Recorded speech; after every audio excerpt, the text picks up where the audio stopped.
ఇంకా అందజేయడం లేదు సరిగ్గా. అది సెంట్ భూమిలో ఇల్లు అని చెప్పి దాంట్లోనూ వీళ్ళు కట్టించుకుంటే మళ్ళీ ఎప్పుడో అమౌంట్ ఇస్తామని చెప్పి అవి కూడా ఎగరగొట్టేస్తున్న పరిస్థితి ఇప్పుడు మనం చూస్తున్నాం. ఇలాంటి ప్రభుత్వం ఉంటే ఈసారి ఇప్పుడు మనం రాతి యుగం అని చెప్తున్నామో ఇంకా దానికి వెనకబడిపోయినామో నాకు తెలియడం లేదు. ఈ 5 సంవత్సరాల్లో ఇంకొకసారి ఇలాంటి తప్పు జరిగి మళ్ళీ వాళ్ళు వస్తే ఈసారి ఎలా అయితే మనకి 3 రాజధానులు అని చెప్పి ఇప్పుడు ఒక రాజధాని కూడా లేకోకుండా చేశారు. ఈసారి ఇలాంటి ప్రభుత్వం మళ్ళీ వచ్చిందంటే ఈసారి ఇండియా మ్యాప్ లో ఆంధ్రప్రదేశ్ రాష్ట్రం అనేదే కనపడుకోకుండా పోతుంది. ఇప్పుడైతే శ్రీలంక, వెనిజువేలా ఎలా ఇబ్బంది పడుతున్నాయో ఆ దేశాలు, మన ఇండియా దేశం మొత్తానికి ఆంధ్రప్రదేశ్ రాష్ట్రం కూడా అలాగే ఇబ్బంది పడుతుంది. ఇంత రేట్లు, ధరలు అన్ని పెరిగిపోయి మనం ఏమీ కొనుక్కోలేని పరిస్థితికి ఇప్పటికే వస్తున్నాం. ఇంకొక 5 సంవత్సరాలు పోతే ఇంకా చాలా ఇబ్బందులు పడతాం. మీరు ముందు చూసుకుంటే చంద్రబాబు నాయుడు గారు పెనుగొండకి కియా తీసుకొచ్చారు. ఎంత మంది పిల్లలకి మనకి ఉద్యోగాలు వచ్చాయి. మీ ఊర్లలో నుంచి కూడా వెళ్ళి వస్తుంటారు కదా కియాకి చాలా మంది ఉద్యోగాలకి. అలాంటి కంపెనీలు ఎన్ని వద్దామని అనుకోని జాకీ, అలాంటి ఫ్రాంక్లిన్ టెంపుల్టన్ అలాంటివన్నీ వెనక్కి వెళ్ళిపోయాయి జగనన్న ప్రభుత్వం.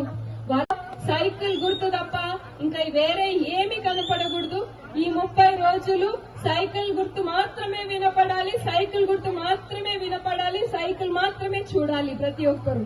ఇంకా రాబోయే కాలంలో పెన్షన్ కూడా బాగా పెంచుతున్నారు. చంద్రన్న గారు 4000 ఇస్తామని చెప్పారు. రాగానే వీళ్ళు ఇచ్చినట్టు 250 సంవత్సరానికి పెంచేది కాదు చంద్రన్న గారు చేసేది. ఆయననే 200 నుంచి 2000 చేశారు. వీళ్ళు మూలిగి 5 సంవత్సరాల్లో 250 చొప్పున సంవత్సరం వాళ్ళ ప్రతి ఒక్కరిని ఇబ్బంది పెడుతూ సగం పైన ఈ పుట్టపర్తి నియోజకవర్గంలోనే 3500 పెన్షన్లు ఎగురగొట్టేశారు. చాలా మందికి రద్దు చేసేశారు. అలా ఎన్ని ఇబ్బందులు పెట్టి వీళ్ళు ఇస్తున్నారో అది కూడా సరిగ్గా చేరని పరిస్థితి ఇప్పుడు చూస్తే మనం. ఇప్పుడు వాలంటీర్లతో ఇవ్వకూడదు అని చెప్పి కేసు వేస్తే అసలు పెన్షనే ఇవ్వకూడదు అని చెప్పి చెప్తున్నారు అని చెప్పి వాళ్ళు పెన్షనే ఆపేసిన రోజులు వీళ్ళు చేసే పరిస్థితి ఇప్పుడు మనకి. ఎందుకంటే పెన్షన్ ఇవ్వాలంటే ఎంతమంది ఇవ్వకూడదు? సచివాలయాల్లో ఎంతమంది మనుషులు ఉన్నారు? గవర్నమెంట్ టీచర్లతో ఎంత ఇబ్బందులు పెట్టి వాళ్ళని మద్యం షాపుల్లో కూడా పోస్టింగ్లు ఇచ్చారే, అలాంటిది వాళ్ళతో పెన్షన్లు ఇప్పియకూడదా?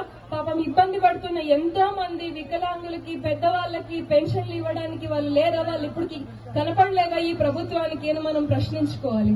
అంటే మటన్ మార్కెట్ లో సార్ చెప్పినట్టు చేపల మార్కెట్ లో మన పిల్లలు చదువుకొని బయటికి వస్తుంటే ఇలాంటి దానిలలో ఇస్తారు. కేజీ నుంచి పీజీ దాకా పూర్తిగా ఫ్రీ ఎడ్యుకేషన్ ఇస్తానని చెప్పిన ఈ పెద్ద మనుషులు రాగానే 5 సంవత్సరాల ముందర పీజీకి పూర్తిగా ఫ్రీ రియంబర్స్మెంట్ తీసేశారు. ఇప్పుడు మీరు చూసుకుంటే మాకు కాలేజీలు ఉన్నాయి కాబట్టి మేము చూస్తున్నాం, కానీ పీజీ కోర్సులకి ఎన్రోల్ అయ్యే పిల్లలు ఎంత తగ్గిపోయారంటే ముందు ఫుల్ గా ఉండే ఆ కోర్సులు ఇప్పుడు 10 మంది 5 మంది అలా చేరుతున్నారు. అంటే పాపం తల్లి తండ్రికి అది పీజీ కోర్సులు చదివించాలంటే ఎంత భారం అవుతుందో ఆ సంఖ్య చూస్తేనే మనకు తెలిసిపోతుంది. ఇలా ఏ రంగం తీసుకున్నా, రైతులు తీసుకుంటే రైతులకు ఇన్పుట్ సబ్సిడీలు తీసేసి డ్రిప్ సబ్సిడీలు, ఏ రకంగానూ చూస్తే టీచర్లకి ఇబ్బందులు పెడుతున్నారు. ప్రతి ఒక్కరికి మహిళల్ని ఇబ్బంది పెడుతూ అందరినీ ఇబ్బందులు పెడుతూ నడుస్తుంది ఈ ప్రభుత్వం. ఇలాంటి ఒక ప్రభుత్వం ఉంటే మనకి పోను ఇంకా ఇబ్బందులే తప్ప వేరే ఏం లేదు. రాగానే ఆ ప్రజా వేదికను కూల్చేసి టిట్కో ఇల్లు అని కట్టిన చంద్రబాబు నాయుడు గారు ఎన్ని ఇళ్లు కట్టారు, అవి వాళ్ళకి ఎవరికి చేరకుండా చేసి ఇప్పుడు అవన్నీ బూత్ బంగ్లాల్లో తయారై కూర్చున్నాయి అన్ని ఊర్లలోనూ. ఊరికి కావాల్సిందే ప్రతి ఒక్కరు, ఊరికి కావాల్సిందే ప్రతి ఒక్కరికి అడుగుతున్నారు. ఇది కట్టినది మన్నాయినా? Very good. సత్సాయి వాటర్ రావట్లేదా? వీళ్ళకి సత్సాయి వాటర్ రాలే? పేపర్ చూస్తే తెలుస్తుంది సత్సాయి వాటర్ యాపకకు మళ్ళీ ఇస్తాన్నారు అనేది. పేపర్ చూస్తే మనకు తెలుస్తుంది తప్ప ఈడికేడు వస్తాయి స్వామి, ఈడికి రావు. అవి వచ్చేదంతా పేపర్ చూస్తే మనకి యాపకకు మళ్ళీ ఇస్తా ఉండేదన్నీ తెలుస్తాయి మనకి కదా. నిజమా కదా చెప్పు నా? ఏమి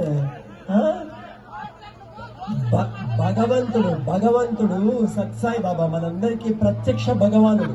ఆ యొక్క నడిసింది అట్లాంటి నేలలో వాళ్ళు ఇచ్చిన దానిలో కూడా మనం అన్ని సొట్టాలు వచ్చంలే, ఏం చేస్తాం, మన కర్మ అట్లాంటిది అనమాట. అట్లా చేసుకున్నాము.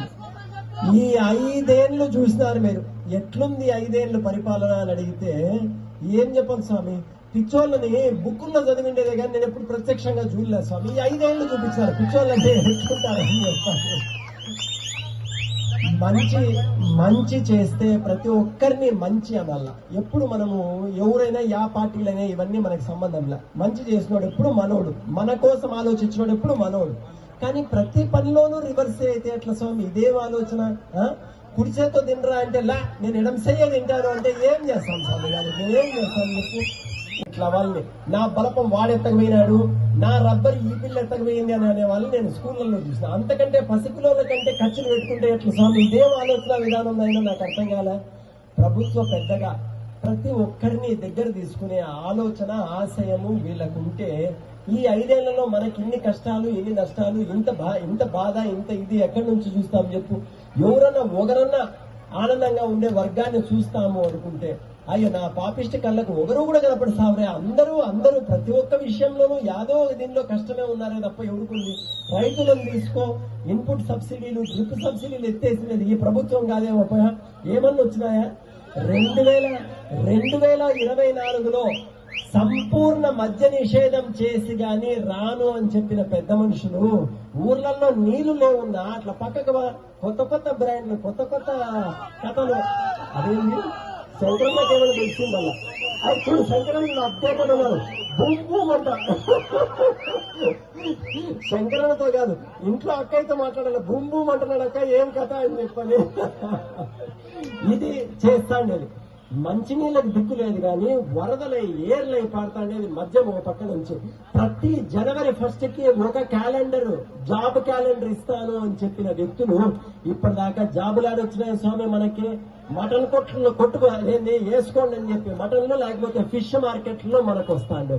ఇది కాదు కదప్ప మనకు కావాల్సిందే. అది పుట్ట నెల రోజులు 30 రోజులు తిరిగిన దానిలో ఆఖరితో తిరిగిండేది నేను రాత్రి పంచాయతీ నిలబెట్టిండేది మస్కొంకపల్లిలోనే నిలబెట్టిన 5 ఏళ్ల క్రితం. నాకు ఇంకా బాగా గుర్తుంది మీరు చేసిండే, మీరు చూపించిన ప్రేమ, అభిమానము, అనురాగము, ఆప్యాయత. చాలా ఆనందం మళ్ళా ఈ గ్రామానికి రావడము. మాకు 2 రోజుల ముందర వస్తుంది లిస్ట్, అంటే ఈ ఊరికి అని చెప్పి 2 రోజుల ముందర వస్తుంది.